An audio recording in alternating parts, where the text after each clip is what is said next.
Whether you're signed or not, I just think having that, developing those instincts is just so important for artists. Which starts with knowing yourself. Knowing yourself as an artist, knowing yourself as a person, knowing what you want and do stand for, and having purpose.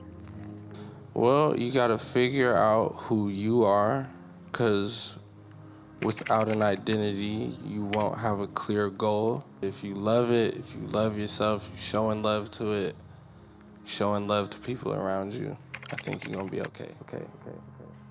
Hello there, and welcome to this slightly different kind of creative minds that I've been doing recently. We're just going to do a little bit of what I do in my newsletter work, as in just kind of create a bit of directory as to what I'm watching at the moment, and also pull in some clips, kind of some of my favourite clips from that material. I can't consider the audience in any decision I make about this art that I'm making. Yes, so just make it true to you. Yeah. And most of the time, what people want is what's true to you. 100%. And if you try second guessing yourself to please someone else, it's never real. Let's jump into the first piece here, which is an interview with the artist Fortet on the Tape Notes podcast. I feel quite liberated these days that I've got things to a point where a lot of the records I do have pretty much no connection sometimes with what's going on with some of the performances I'm doing, the live music and the DJing and all those things. So don't really worry anymore about how those things connect particularly. I sort of look at things sort of project to project.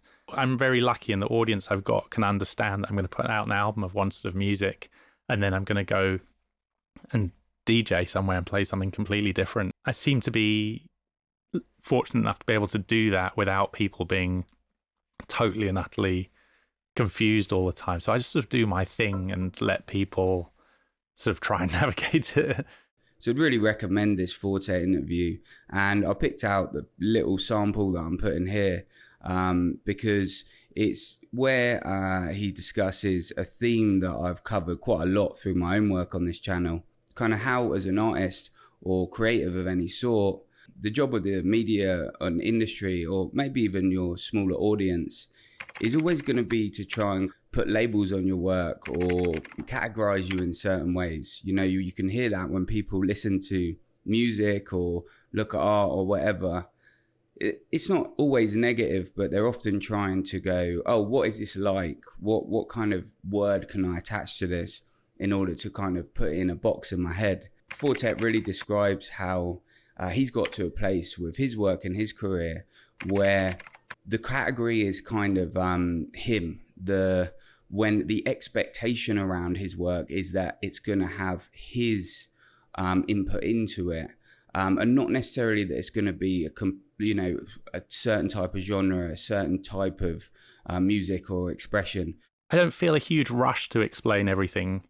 I quite like that people have their own space and time with the music, work out what it means to them, what they think about it, and how they want to experience it, and sort of do their thing with it without me sort of like being in everybody's faces all the time, being like, this is an album about this, and this is a DJ set about this. Like, I just sort of do my thing.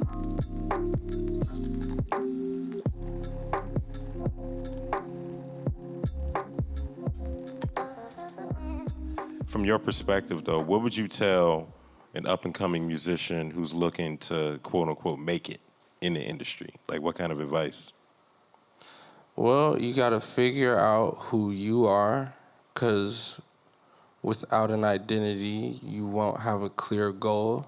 So yeah, I know there's a lot of fans of Earl who watch my channel, and this Earl interview came out of a higher university. And I think their channel on YouTube has got about 35 subscribers or something like that when I had a look. So I think it's been a little bit of a sleeper on YouTube. It's only got a couple of thousand views. I don't know if people are finding it elsewhere or not. But anyway, it popped up for me. And yeah, I really enjoyed listening to it. It may be something that I take a look and pick a few bits out, I think, in a few of my following videos in the future, perhaps. Go check it out if you're interested. Link should be on screen now. Once you have the identity, you'll find birds of that feather, and then you can flock together, because it's easier with people than without people. I'm an advocate for, like, if you're a superstar, dude, go do that shit. If you have, like, the fortitude, the mental fortitude to, like, handle some of what comes with that, go do that. But I think music is, like, it's a job, like, you know, like being a doctor is a job. We take care of ourselves with it, and so we take care of people with it. So it should be able to support you. It should be able to give you what you need. So yeah, recently when I've been running, I've been listening to both Random Access Memories and also the Alive 2007 Daft Punk live set, which is free on SoundCloud, which I'll actually link on the screen now, if possible, but if not, it will be in the description below.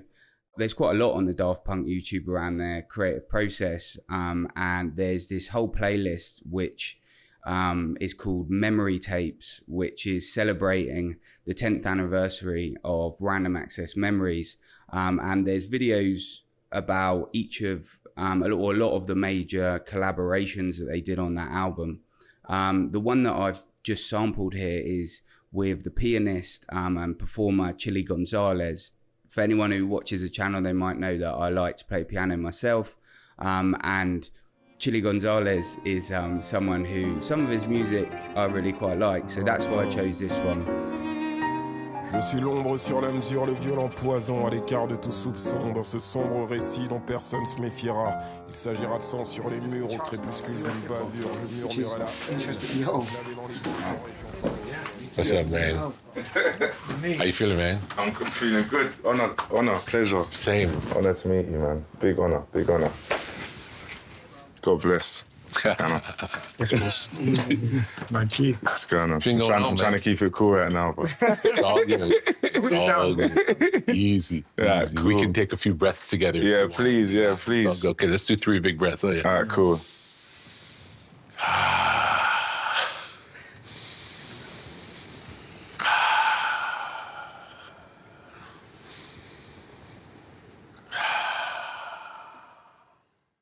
So this Stormzy and Rick Rubin kind of interview came out a while ago now, but I only picked it up recently. I've been thinking of working on a video around Stormzy, and yeah, it's something that I'd love to do in the future.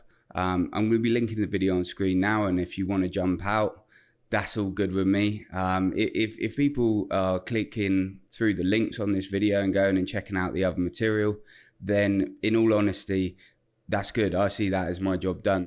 We're going to jump into this little piece that I've taken from that interview, which is looking at something that I've been thinking a lot around my own work at the moment, and also looked in one of my most recent videos, which is kind of just working on how you create the most true, bring forward some sense of truth in your art. And obviously that's that's kind of a consistent road for a lot of artists and a consistent path that they try and walk down. And it's not a simple path. It can be complex. But yeah, it's something I've been thinking about in a lot of my own work, and something that I thought I'd just pull a little bit out here, which I thought was very cool on that. So yeah, jumping into that now. Considering the audience last, and not even, it's funny to say, right? Yeah, it's funny to say, but it's true. It's in service to the audience. Exactly. That you can't think about them. Literally. I feel like there's also this false sense of, how do I call it? It's like a false bravery, and it's like a false freedom when it's like, I'm not considering you audience, so I'm gonna do all this stuff to show you that. And that's not freedom. No. Do you know what I mean? No. And I was like, no, what I'm gonna do is, I'm not gonna consider the audience in the most pure way possible. As in, it's not like, hey, I'm gonna defy what everyone thinks about me. It's like, I'm just gonna be so true to myself that I can't consider the audience in any decision I make about this art that I'm making. Yes, just make it true to you. Yeah. And most of the time, what people want is what's true to you. 100%. And if you try second guessing yourself to please someone else, it's never real. That dictates who your audience is, because forever you want to be able to make the music that you want to make. 100%, yeah. Because otherwise you're always like, oh, what are they gonna like next? What am I? And you start chasing trends and it's... For me, that's the most impossible task. If I ever get in that space, I will never do this again because that's like probably the worst place to be as a creator.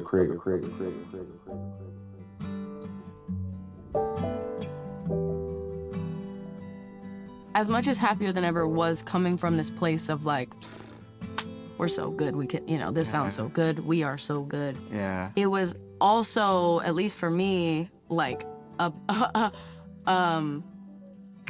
knowing at all who I was or who I was. Identity crisis album. And what's interesting is that Hit Me Hard and Soft is almost the reverse of that, where we were making it and it was like, you know, we were kind of like this the whole time, like, I don't know if we're making anything good. Like, this might be terrible. Right. And then now when I think about it, I'm like, yeah, but I'm comfortable in who I am now.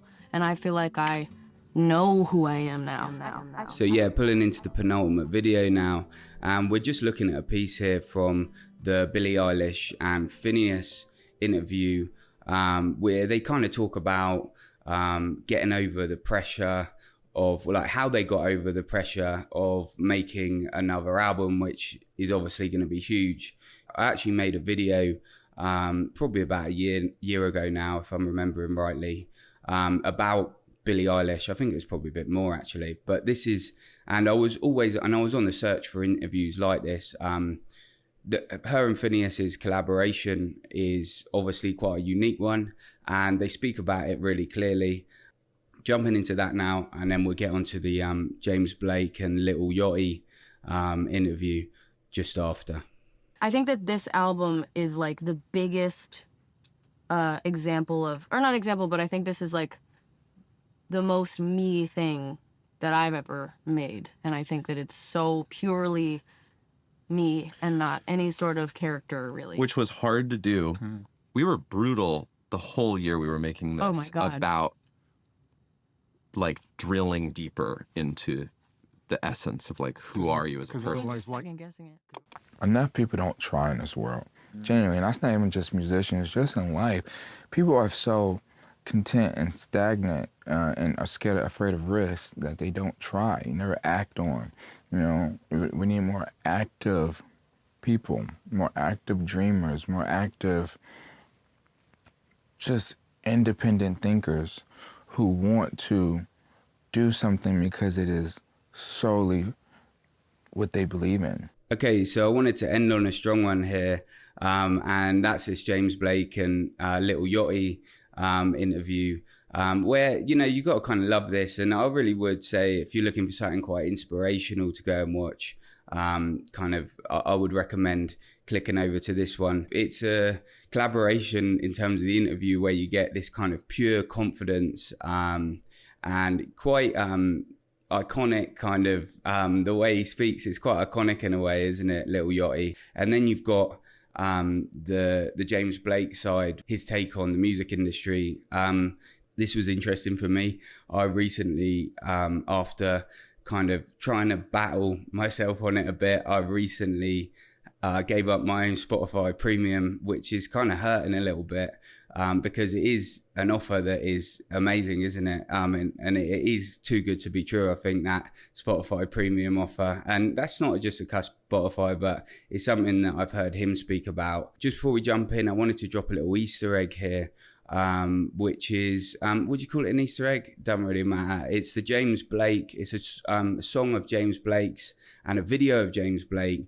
It's called Thrown Around. And yeah, it kind of hits on these themes and is also just a really great video shot in, a lot of it shot in London, which I really enjoyed. So go check that out. I'll stick that on the screen now. And yeah, back into that interview. If you have a success and wealth-obsessed culture, then you de-incentivize risk and you de-incentivize creativity. And I think we're in a sort of late-stage capitalist version of the music industry. And right now, the only reason me and Yachty can make this album, this kind of album, is because we're both already successful.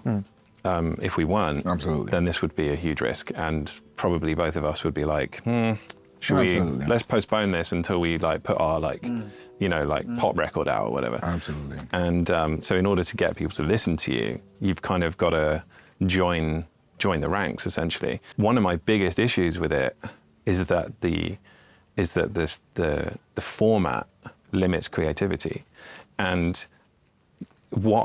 how I see streaming services now is the place that the artist puts out the music they think they should put out. And how I envision a platform in the future is the place that people put out the music they wanted to put out.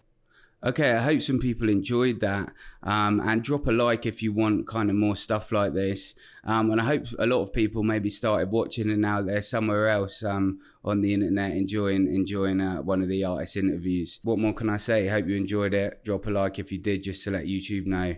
And yeah, peace. See you later.